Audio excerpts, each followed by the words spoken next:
Hello friends, welcome to my channel education point. Friends, अगर आप CTET paper की preparation कर रहे हैं तो ये वीडियो आपके लिए काफ़ी इम्पोर्टेंट होने वाला है, क्योंकि इस वीडियो में मैंने इंग्लिश पेडागोजी से रिलेटेड मोस्ट इम्पॉर्टेंट टॉपिक से ही क्वेश्चंस लिए हैं। तो वीडियो को लास्ट तक देखिएगा और स्किप तो बिल्कुल भी मत कीजिएगा, क्योंकि आपको समझ में नहीं आएगा फिर डिटेल में, है ना। एक एक क्वेश्चंस को डिटेल में समझते जाइएगा, ताकि ये क्वेश्चंस अगर आपके एग्जाम में पूछे जाए तो आप उसे बना सके। तो चलिए शुरू करते हैं। आज का हमारा पहला क्वेश्चन है, bilingual children often use words from one language while speaking the other. This is called। तो यहाँ पर आपसे ये पूछा जा रहा है कि जो बाइलिंगुअल चिल्ड्रन होते हैं ना, बहुभाषिक जो बच्चे होते हैं, है ना, वो बोलने के दौरान यूज करते हैं एक भाषा से दूसरी भाषा के शब्दों का यूज करते हैं। ठीक, तो उसे हम क्या कहेंगे? ऑप्शन ए दिया है code switching, option B code mixing, option C multilingualism, option D competence level. तो यहाँ पर मल्टीलिंगुअलिज्म मत ले लीजिएगा, क्योंकि एक से अधिक भाषा की बात की जा रही है, इसलिए ये नहीं होगा ना। क्योंकि यहाँ पर ये बोला गया है कि जो बच्चे होते हैं, है ना, बाइलिंगुअल बच्चे हैं, वो बोलने के दौरान क्या करते हैं, एक भाषा से दूसरी भाषा से शब्दों का यूज करने लगते हैं। तो वो क्या हुआ, एकदम से अपनी भाषा में क्या करना, चेंज कर लेना। तो उसे हम कहते हैं कोड स्विचिंग। ऑप्शन ए इसका सही आंसर हो जाएगा। कोड स्विचिंग कहेंगे हम उसे। नेक्स्ट क्वेश्चन देखते हैं। Language normally used in informal conversation but not, ध्यान दीजिएगा यहाँ पर नॉट आ गया है, इन फॉर्मल स्पीच और राइटिंग इज कॉल्ड। तो यहाँ पर आपसे ये पूछ रहा है कि जो ज्यादातर भाषा होती है ना, वो जो है इनफॉर्मल कन्वर्सेशन होती है ना, इनफॉर्मल कन्वर्सेशन होती है। लेकिन ये फॉर्मल स्पीच और राइटिंग में नहीं बोली जाती, तो हम उसे क्या कहेंगे, ये पूछा है। ठीक है, इनफॉर्मल स्पीच, इनफॉर्मल कन्वर्सेशन मतलब कि आप ये समझ लीजिए कि आप नॉर्मली जिस प्रकार से अपने घर में बात करते हैं या अपने दोस्तों के साथ बात करते हैं ना, अरे यार, भाई तूने ये क्यों किया, या ये कैसे किया, इस टाइप से। लेकिन फॉर्मल स्पीच में क्या हो जाएगा, जब आप अपने सर मैडम से बात करते हो स्कूल में, है ना, किसी फॉर्मल जगह पे बात करते हो, तो आप प्लीज सर या प्लीज मैम इस प्रकार से बात करते हो, उसमें यार वगैरह नहीं जोड़ सकते। ठीक है, वो फॉर्मल स्पीच में आ जाएगा। तो इनफॉर्मल कन्वर्जेशन यानी कि ये बोल रहा है कि इसमें जो राइटिंग राइटिंग है ना, और स्पीच, ठीक है, में नहीं बोली जाती है फॉर्मल स्पीच में ना, तो उसे हम क्या कहेंगे? तो ऑप्शन ए दिया है collocation, option B colloquial, option C clue, option D chunk. तो इसे हम कहते हैं कोलोक्यूल। ऑप्शन बी इसका सही आंसर हो जाएगा। ध्यान रखिएगा, ये सीटेट के पेपर में पूछा गया है ना। कोलोक्यूल कहेंगे इसे, मतलब इसका मतलब हो जाएगा कि बोलचाल की भाषा होती है ये, ठीक है, उसे हम क्या कहते हैं? कोलोक्यूल कहते हैं। नेक्स्ट क्वेश्चन देख लेते हैं। When a writer describes an incident और a scene which had occurred in his life or any other person's life on the basis of memory, it is called। मतलब ये कहा जा रहा है कि जब कोई लेखक है किसी घटना या एक दृश्य का वर्णन करता है, बोले ना, जो उसके जीवन या किसी अन्य व्यक्ति के जीवन में स्मृति, ठीक है, स्मृति के आधार पर हुआ था, तो उसे हम क्या कहेंगे, है ना। मेमोरी यानी कि स्मृति, उसके दिमाग, ठीक है, तो उसे हम क्या कहेंगे? तो ऑप्शन ए दिया है कैरेक्टर स्केच, क्या हम उसे कैरेक्टर स्केच कहेंगे? ऑप्शन बी ट्रेवलॉग, यानी कि ट्रेवलॉज मतलब हो जाएगा, इसमें आपकी यात्रा के बारे में वर्णन होगा, तो ट्रेवलॉज तो नहीं होगा, क्योंकि यहाँ पर किसी यात्रा की बात नहीं की जा रही है। ऐसे ऑन एक्सपीरियंसेस, यहाँ पर ऐसे की भी बात नहीं हो रही है। ऑप्शन डी दिया है मेमोर, मेमोर इसका आंसर हो जाएगा, मेमोर, ठीक है, क्योंकि यहाँ पर क्या बोल रहा है कि जो एक लेखक है वो किसी घटना या दृश्य का वर्णन कर रहा है ना, अपने जीवन में या किसी अन्य व्यक्ति के जीवन के उसकी मेमोरी के आधार पर, तो उसे हम क्या कहेंगे, मेमोर कहेंगे। ऑप्शन डी इसका सही आंसर हो जाएगा। नेक्स्ट क्वेश्चन देखते हैं। Which two of the following are the main aims, ठीक है, of remedial teaching? मतलब यहाँ पर आपसे रेमेडियल टीचिंग का उद्देश्य पूछा जा रहा है ना। ऑप्शन ए दिया है, remedial teaching is for learners to improve their learning. मतलब कि जो रेमेडियल टीचिंग यानी कि उपचारात्मक शिक्षण है, वो बच्चों के लिए उनके सीखने में सुधार करने के लिए होता है। ऑप्शन बी है, remedial teaching is for teachers to make changes in their teaching. या फिर जो रेमेडियल टीचिंग है वो क्या होता है, टीचर्स के लिए है, उनके शिक्षण में परिवर्तन करने के लिए। Option C, remedial teaching is for teachers to understand their learners. या फिर रेमेडियल टीचिंग जो है वो टीचर्स के लिए उनके शिक्षार्थियों को समझने के लिए होता है।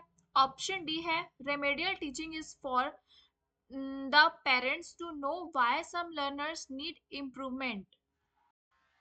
या फिर उपचारात्मक शिक्षण पेरेंट्स यानी कि आपके माता पिता के लिए यह जानने के लिए है कि कुछ शिक्षार्थियों को सुधार की आवश्यकता क्यों है।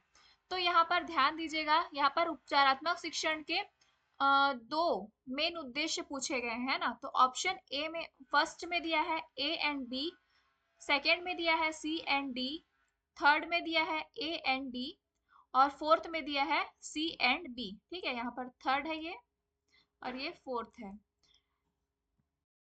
तो इसका सही आंसर हो जाएगा option A, A and B. Remedial teaching is for learners to improve their learning, ये हो जाएगा। और option B, remedial teaching is for teachers to make changes in their teaching. ठीक है, मतलब कि उपचारात्मक शिक्षण एक प्रकार से क्या बोलते हैं, बच्चों के सीखने को क्या करें, इम्प्रूव करें, और टीचर्स की जो शिक्षण प्रणाली है ना, उसमें वो परिवर्तन कर सके। ठीक है, ताकि टीचर्स देख करके अपने शिक्षण प्रणाली में परिवर्तन कर सके। नेक्स्ट क्वेश्चन देख लेते हैं। A method of teaching in which a teacher and 4 students from a collaborative learning group with different roles, dialogues occur on the content of the 4 pages, which creates a proximal development in which reading comprehension improves. This method is referred to as। मतलब इस question में पूछा जा रहा है कि शिक्षण की एक विधि है जिसमें एक शिक्षक है और एक सहयोगी शिक्षण समूह के छात्रों के लिए ना विभिन्न भूमिकाओं के साथ, ठीक है, विभिन्न भूमिकाओं के साथ संवाद और 4 गति की सामग्री पर होते हैं, है ना। 4 स्टूडेंट्स मतलब 4 स्टूडेंट्स हैं, 4 स्टूडेंट्स हैं जो एक समीपस्थ विकास बनाते हैं जिसमें पढ़ने की समझ में सुधार होता है। ठीक है, इनके द्वारा पढ़ने की समझ में सुधार होता है, तो इस विधि को हम क्या कहेंगे। ऑप्शन ए दिया है, ग्रामर ट्रांसलेशन मेथड। तो ग्रामर ट्रांसलेशन मेथड क्या होता है ये समझ लीजिए। जो ग्रामर ट्रांसलेशन मेथड होता है, इसमें क्या होता है, हिंदी हिंदी पैराग्राफ का अनुवाद किसमें किया जाता है, इंग्लिश में किया जाता है। ठीक है, इंग्लिश में किया जाता है और इंग्लिश के बाद वापस से फिर हिंदी में किया जाता है। तो उससे फिर हम चेक करते हैं कि वो सही है कि गलत है ना। तो ये आ जाएगा आपका ग्रामर ट्रांसलेशन मेथड में। ऑप्शन बी है रेसिप्रोकल टीचिंग। रेसिप्रोकल टीचिंग में क्या होता है, बच्चे आपस में एक दूसरे से सीखते हैं। ठीक है। ऑप्शन सी है स्ट्रक्चर अप्रोच। स्ट्रक्चरल अप्रोच में हो जाएगा एक प्रकार से ग्रामेटिकल स्ट्रक्चर बताए जाते हैं स्टूडेंट्स को। ऑप्शन डी दिया है मॉडल रीडिंग। अब मॉडल रीडिंग में मॉडल मतलब पहले टीचर पढ़ाएंगे, ठीक है, उसके बाद उसी प्रकार जो है वो बच्चे पढ़ते हैं। ठीक है, पहले टीचर पढ़ते हैं, उसी का देख करके फिर बच्चे पढ़ेंगे, तो वो आ जाएगा आपका मॉडल रीडिंग में। तो इसका सही आंसर लेंगे हम ऑप्शन बी को, रेसिप्रोकल टीचिंग। ठीक है, क्योंकि यहाँ पर क्या हो रहा है, 4 स्टूडेंट्स को लिया गया है ना, उनके द्वारा collaborative learning group with different roles, मतलब साथ में कोलैबोरेटिव लर्निंग, एक प्रकार से यहाँ पर क्या बोलते हैं, सहयोग पूर्ण सीखना हो रहा है ना, एक दूसरे के सहयोग के द्वारा ग्रुप में क्या कर रहे हैं, बच्चे सीख रहे हैं। तो वो क्या हो जाएगा, ऑप्शन बी, उसे हम क्या कहते हैं, रेसिप्रोकल टीचिंग, मतलब कि बच्चे आपस में एक दूसरे से क्या करते हैं, सीखते हैं, और एक दूसरे से के साथ रह कर क्या होगी, उनमें समझ भी इम्प्रूव होगी उनकी, है ना। तो ऑप्शन बी इसका सही आंसर हो जाएगा। नेक्स्ट क्वेश्चन देखते हैं। Language is arbitrary means that, यहाँ पर आर्बिटरी का मतलब समझ लीजिए आप, आर्बिटरी मतलब हो जाएगा स्वच्छंद, आर्बिटरी मतलब हो जाता है स्वच्छंद, ठीक है।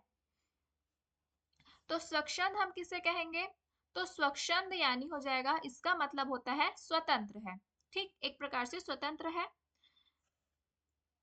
तो ऑप्शन देख लेते हैं। ऑप्शन ए दिया है, something is determined by judgement and for a specific reason, मतलब कि कुछ निर्णय द्वारा और एक विशिष्ट कारण के लिए, है ना, निर्धारित किया जाता है, क्या हम उसे आर्बिटरी कहेंगे। ऑप्शन बी दिया है, it is based on a valid reason and not on chance, मतलब कि यह एक वैध कारण पर आधारित है, न कि एक संयोग पर, ठीक। ऑप्शन सी है, there is a strong relation between the words of a language and their meaning, मतलब कि भाषा के शब्दों और उनके अर्थ के बीच एक मजबूत संबंध है, क्या हम उसे आर्बिटरी कहेंगे। फ्रेंड्स ध्यान दीजिएगा, ये काफी आईएमपी क्वेश्चन है ना, काफी इंपॉर्टेंट क्वेश्चन है, आप इसे ध्यान से समझिएगा। ऑप्शन डी दिया है, there is no inherent relation between the words of a language and their meaning, मतलब कि किसी भाषा के शब्दों और उनके अर्थ के बीच कोई अंतर्निहित संबंध नहीं है, क्या हम उसे आर्बिटरी कहेंगे। तो आर्बिटरी जो होगा, मतलब आप इसे एक एग्जांपल के तौर पर समझिए, मतलब इसका आंतरिक रूप से कोई रिलेशन नहीं होगा, उसे ही हम क्या कहेंगे, आर्बिटरी कहेंगे। जैसे कि हम जैसे कि हम जानते हैं, है ना, कि ये जो है वो क्या है, पेंसिल है, ठीक है, इसे आप पेंसिल मान लीजिए, ये जो है एक पेंसिल है, तो इसे किसी ने नाम दिया होगा पेंसिल, है ना, तो हम इसे क्या जानते हैं कि इसे पेंसिल कहा जाता है, ठीक है। और जैसे कि ये जो है वो है आपका इरेजर, है ना, या रबर बोल सकते हैं। तो इसका नाम किसी ने रबर रख दिया है, तो इसे हम क्या करते हैं, रबर के नाम से जानते हैं। तो इस मतलब मेरे बोलने का ये मतलब है कि जिसका नाम जो पहले रख दिया गया है, हम उसे उसी नाम से जानते हैं, ठीक है, भले इनके बीच कोई क्या बोलते हैं, संबंध नहीं है, ठीक है, आंतरिक रूप से कोई रिलेशन नहीं है ना, कि इसको पेंसिल ही बोला जाएगा। हमें इसे अगर पेंसिल नहीं पता होता, इसका नाम पेंसिल है, तो हम इसे रबर भी तो बुला सकते थे, ठीक। तो इसका आंसर हो जाएगा ऑप्शन डी, मतलब आर्बिटरी ऑप्शन आएगा अगर क्वेश्चन आर्बिटरी, तो ध्यान रखिएगा उसमें नो इनहेरेंट रिलेशन, मतलब इसका कोई आंतरिक रूप से कोई रिलेशन नहीं होता है, ध्यान रखिएगा, ठीक है। मतलब ये देख के ही आप इसका आंसर लगा सकते हैं। नेक्स्ट क्वेश्चन देखते हैं। Knowledge of more than one language, मतलब कि अगर किसी बच्चे को एक से ज्यादा भाषा का ज्ञान है, तो हम उसे क्या कहेंगे। ऑप्शन ए दिया है, becomes a burden to the teacher in the language classroom, तो क्या वह भाषा कक्षा में एक शिक्षक के लिए बोझ बन जाता है। ऑप्शन बी है, confuse the learners while learning a new language, या फिर क्या वो नई भाषा सीखते समय शिक्षार्थियों को भ्रमित करता है। Option C, is very helpful in teaching and learning a new language, या फिर एक नई भाषा सिखाने और सीखने में बहुत मददगार होता है। ऑप्शन डी दिया है, causes interference in learning a new language, या वो एक नई भाषा को सीखने में हस्तक्षेप का कारण बनता है, इंटरफेरेंस करता है ना, यानी कि हस्तक्षेप करता है। तो क्वेश्चन 7 का सही आंसर हो जाएगा ऑप्शन सी, क्योंकि जब किसी बच्चे को एक से ज्यादा भाषा का ज्ञान होता है ना, तो वो क्या है, is very helpful in teaching and learning a new language. मतलब वो सीखने सिखाने में जो नई भाषा होती है वो क्या होती है, एक संसाधन के रूप में होती है, रिसोर्स के रूप में हम हमें उसे मानना चाहिए, है ना, जो मल्टीलिंगुअलिज्म होता है उसे। तो ऑप्शन सी इसका सही आंसर हो जाएगा। फ्रेंड्स, अगर आपको इस वीडियो में लिए गए क्वेश्चंस आपके एग्जाम पॉइंट ऑफ व्यू से हेल्पफुल लग रहे हो तो प्लीज वीडियो को लाइक, शेयर और सब्सक्राइब करना बिल्कुल मत भूलिएगा। अभी आप वीडियो को पॉज कीजिए और वीडियो को लाइक जरूर कीजिए। और अगर आपने अभी तक मेरे इस चैनल को सब्सक्राइब नहीं किया है तो जरूर से सब्सक्राइब कर लीजिए, ताकि मैं इसी तरह आप लोगों के लिए और भी नए नए प्रकार के वीडियोस लेकर आ सकूं।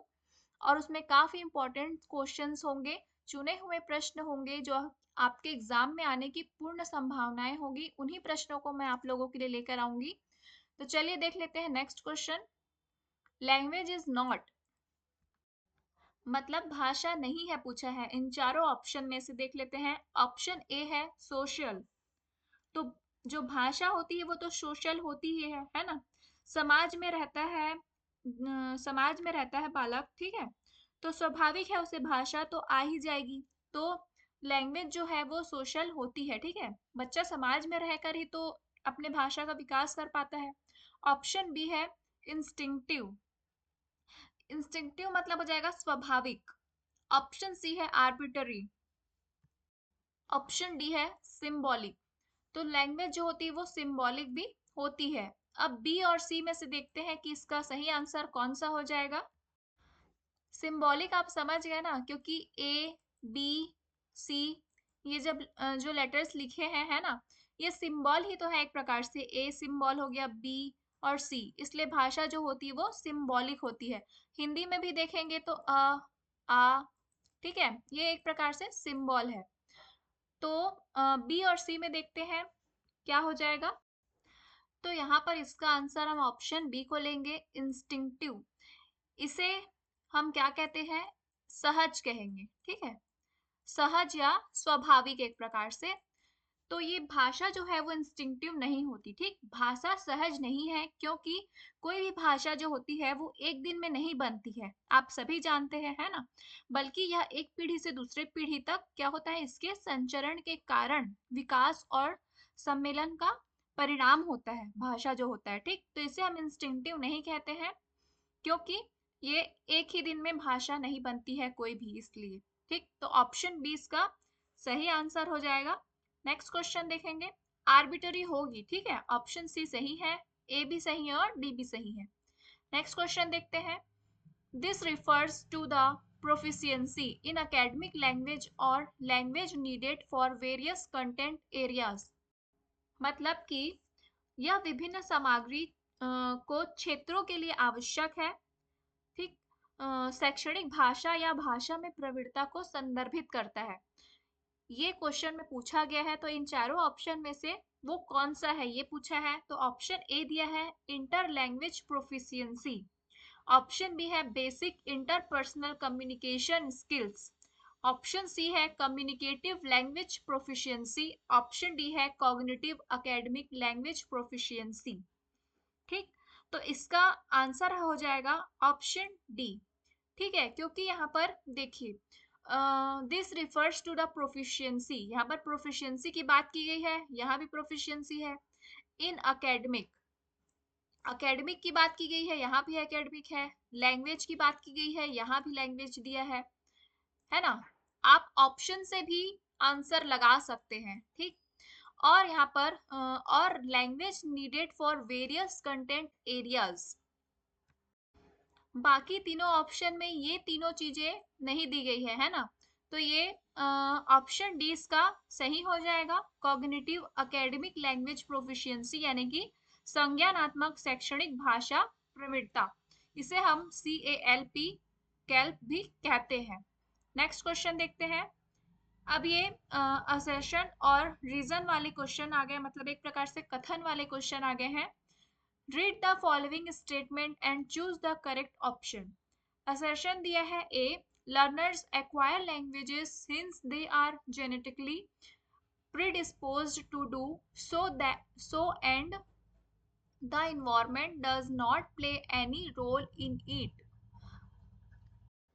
मतलब कि ये बोला जा रहा है कि जो लर्नर्स होते हैं वो भाषा को प्राप्त करने, है ना, एक्वायर, अधिग्रहण करते हैं, क्योंकि वे ऐसा करने के लिए आनुवांशिक रूप से क्या होते हैं, पूर्व निर्धारित होते हैं। ठीक। लेकिन यहाँ पर ये बोल दिया कि और पर्यावरण इसमें कोई भूमिका नहीं निभाता है, तो ये तो गलत हो जाएगा। ठीक। क्यों? क्योंकि इन्वायरमेंट का भी इसमें रोल होता है। ठीक है, इन्वायरमेंट का भी रोल होता है, ध्यान देंगे।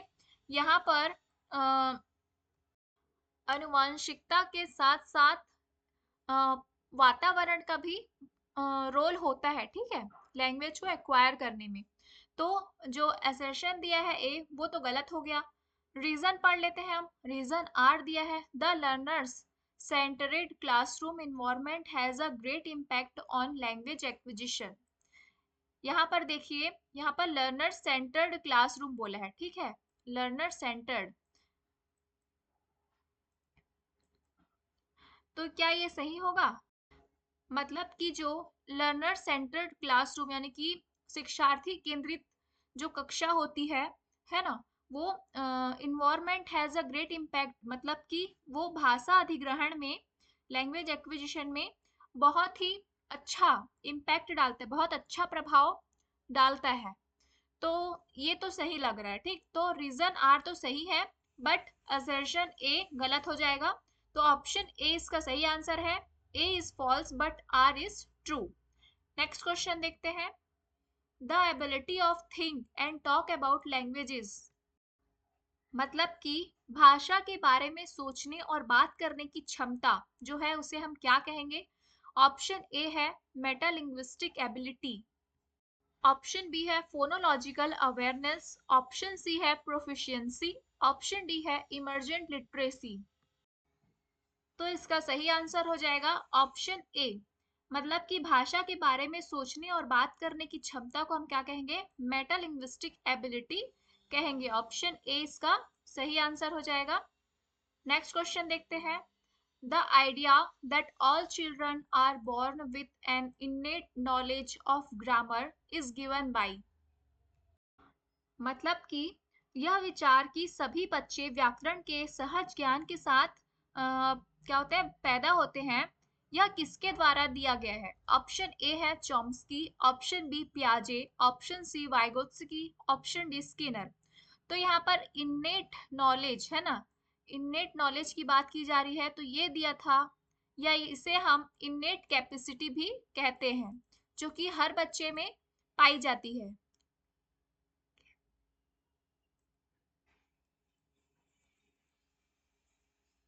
ठीक, ये दिया था चॉम्स्की ने, नॉम चॉम्स्की ने दिया था। नेक्स्ट क्वेश्चन देखते हैं। The method that is based on the coordination of language and physical movements is.